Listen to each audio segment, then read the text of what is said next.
Hi, my name is Henry. In this video, I am going to present the VCBot project. I will start by describing the motivation of the project. Then, I will talk about the four-step methodology implemented in VCBot to perform experiments with neurorobots. Finally, I am going to demonstrate how to install the project and how to perform and record experiments. Please stay with me. VCBot is a client application built over the top of NRL. The reason for developing this project was to encourage the design of real-time interaction with virtual robots. The program implements a virtual agent inspired by Cartesian robots.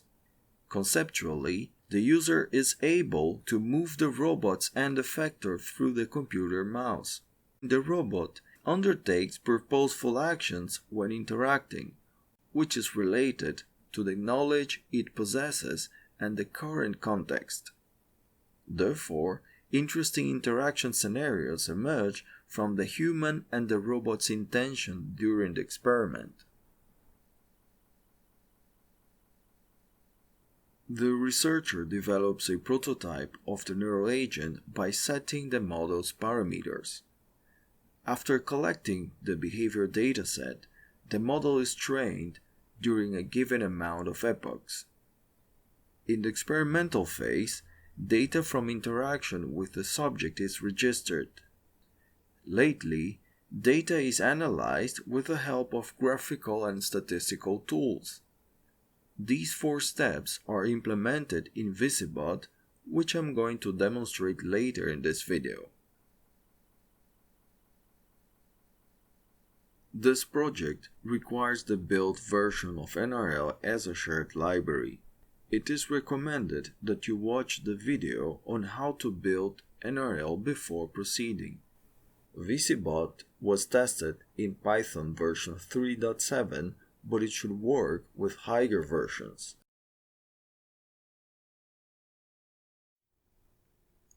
I have already downloaded the project. So in order to get it to run with the default configurations, we just have to open the source folder and to create here a folder named lib. Then we have to place the compiled version of the shared library inside this folder.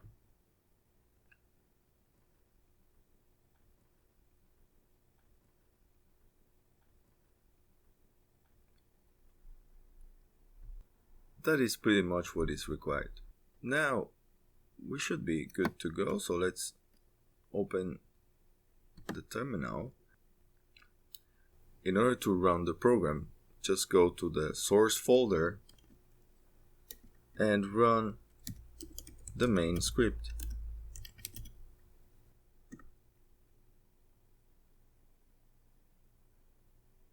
That's it. We have now VCBot running. So I'm going to provide an overview of the interface. As you can see, the program is organized into a notebook layout metaphor. So in each tab, it is possible to accomplish an operation related to the four steps methodology that I have mentioned before. And so in this tab, you can model an agent or select a model. And then in the dataset tab, you can record datasets. And as you can see, these tabs, training, experiment, and analysis, are disabled since we have to firstly to select a model. I am going to explain in details each of these steps. Here, the Help tab provides you with a document view of the description of this architecture and all these steps and the meaning of the parameters. I recommend you to read this document. It's going to to provide you a lot of useful details about the interface. Now, finally, we could see in the very standard About tab informations related to the project. In the Modeling tab, you can perform two functionalities. One is to create a model, and the other one is to browse existing models. By default, VCBot provides you with two models already trained that you can consult and start to operate with. But since this video is to show you how to do all the functionalities provided by the interface, I'm going to create a new model. Let's call it new model. And these parameters are related to the layer information of the recurrent neural network. I suggest you go through the documentation. Roughly speaking, the D units correspond to the deterministic units of the model, and the Z units correspond to the stochastic units. And if we want to design a multi-layer recurrent neural network, the way of doing it is setting these parameters separated by comma. Let's say we want to assign 20 units for the bottom layer, and then let's stick with a two-level architecture, so maybe 10 units for the top layer, and here maybe 2 Z units and 1 for the top layer. This is the regulation term. Let's assign the same for both layers, and the time constant to be 2 time steps for the bottom layer and 10 time steps for the top layer. So the program tells us that this configuration was taken into account, and it presents us a summary of the architecture designed. In VCBot, an association between a model and a dataset must be established. Now let's design a dataset for this model.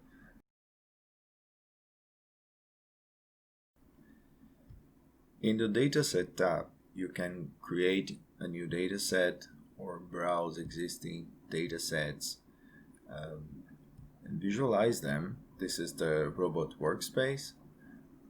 So you can also edit them and add or remove primitives. So let's create from scratch a new dataset. So here you can select the length of the primitives in time steps. So let's say 50 time steps, and the sampling period, the period of in which VCBot is going to monitor the position of the mouse. So let's say 100 milliseconds, just for example. We got the confirmation message. So now it says that we have inserted this dataset in the database, but it has 0 primitives. So let's add some primitives to it. So we are prompted with this message suggesting us to press and hold the key control and move the mouse. So let's do it. And a counter will show how many steps we have already captured. Once we are ready, we just release the control key and the primitive is registered. Let's capture another one.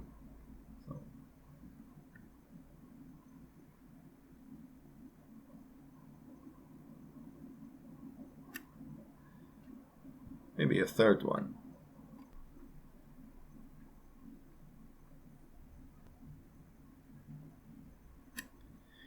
Let's say we didn't like this one, so we can remove it here. And likewise, if we didn't like the whole dataset, we can remove it.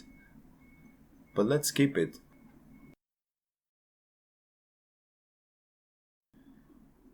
For training, we have to select a model. So let's just select the one we created before and associate it with dataset. do it with a new data set. So as you can see, the training tab became enabled. You are provided with some fields to select the ADAM optimization parameters. We're just going to stick with the default values. So let's say we want to train this model for 1000 epoch. These two fields, so the retrain field allows you to continue to train a model so it doesn't override previous training. And the greedy flag tells NRL to save the model parameters, the weight and biases, once the loss function is optimal. So let's start training. It's going to take probably a while. I am going to pause the video, and once it's finished I get back to you. Here we are. One thing to pay attention here is that, well, 1000 epoch is not enough training. As we can see, the reconstruction error for the posterior distribution is considered to be high, though we can see that it is decreasing. So you should consider let this model train more, but now we can visualize training data, and yeah, so here you have.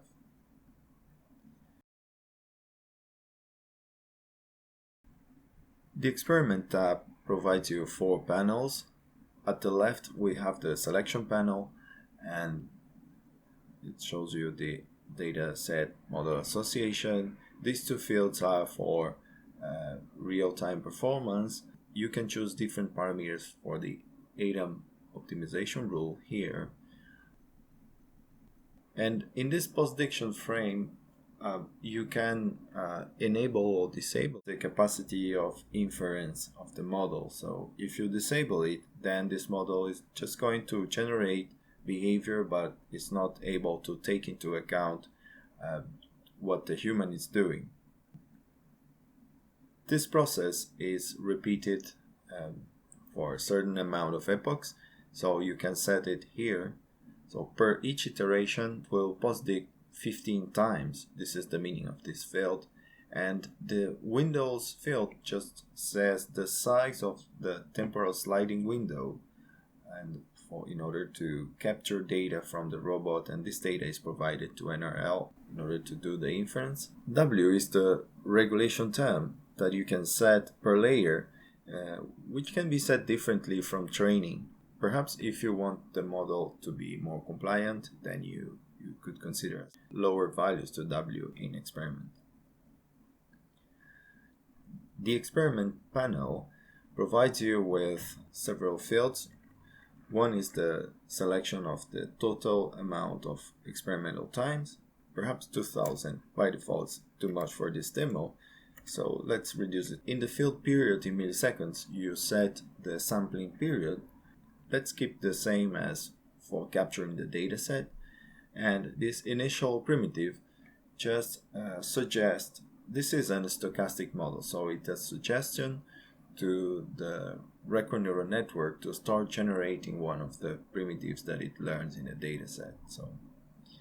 And finally, the motor compliance field, this sliding bar, just regulates the amount of motor compliance in the robot. The closer to 1, the more compliant the robot will be. Okay, so let's start our experiment. We just press reset in order to make sure it considered our selections. And then, so as you can see, this model is not well trained enough, so it's not able to reproduce the primitives which are provided in background. But by pressing and holding the key control, we can kind of make it move there. Although if we release it, perhaps it's going to get, because it has to be trained more.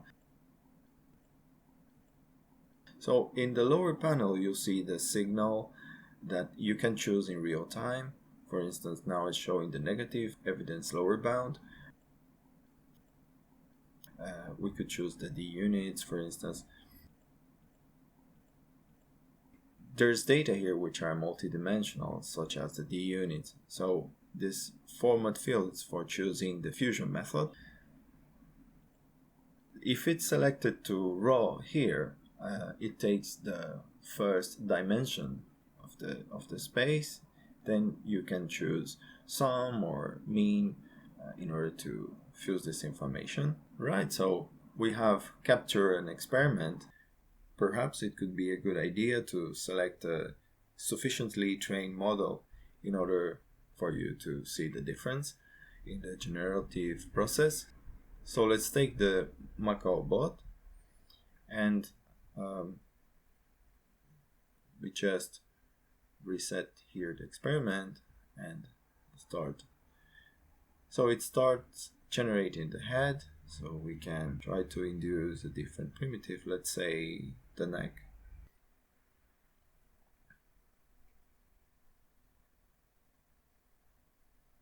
It switched to the wing.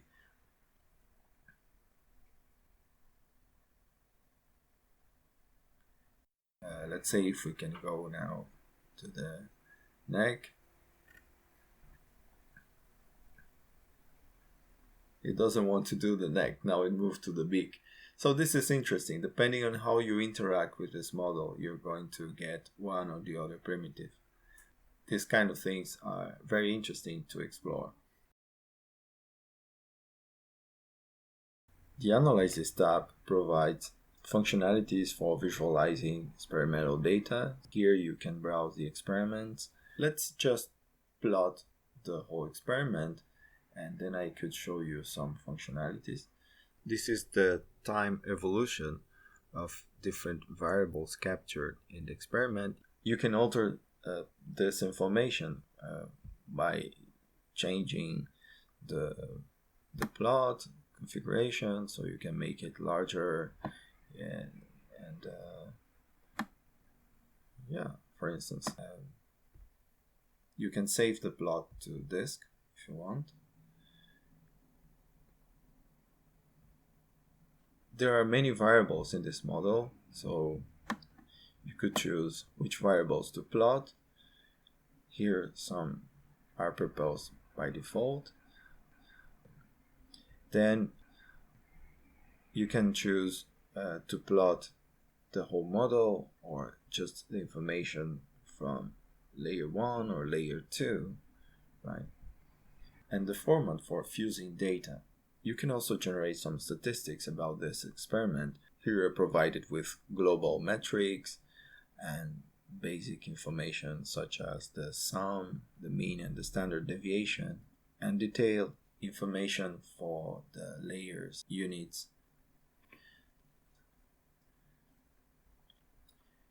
This data can be exported to the comma-separated value format, which is commonly used in statistical packages, so you can analyze these results later. Thank you very much for watching this video. I would like to invite you to check from time to time the GitHub repositories to get new versions and updates on both the NRL and the VCBot project.